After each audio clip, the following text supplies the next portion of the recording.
સોલંકી મુકેશભાઈ છે। હું બાદરપુરા ગામનો ખેડૂત છું અને જે વરસાદ થયો હતો અને વરસાદના કારણે અમારો પાક બધો હાવ પાયમાલ થઈ ગયો હતો, બરાબર। અમારે કોઈ આધાર રહ્યો નહોતો, પણ સરકારશ્રીએ જે પેકેજ જાહેર કર્યું છે 10,000 કરોડનું, બરાબર, એ બદલ સરકારનો ખૂબ આભાર માનીએ। કારણ કે અમારે કોઈ આધાર રહ્યો જ નહોતો।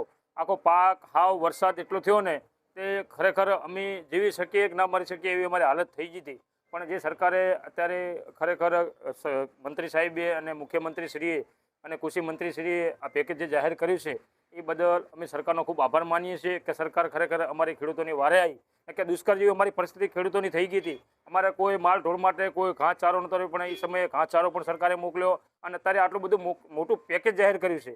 ખરેખર અમારા ખેડૂતોમાં ખુશીનો માહોલ કહેવાય અને અમે સરકારને ખૂબ આભાર માનીએ છીએ। અત્યારે અમે ખેડૂતો બહુ ખુશ થઈ ગયા છીએ કે ખરેખર સરકારે આટલું મોટું જે પેકેજ જાહેર કર્યું છે, પણ સરકારનો ખૂબ આભાર માનીએ, રાજ્ય સરકારનો અને કેન્દ્ર સરકાર મોદી સાહેબનો પણ ખૂબ આભાર માનીએ, મુખ્યમંત્રીશ્રીનો ખૂબ આભાર।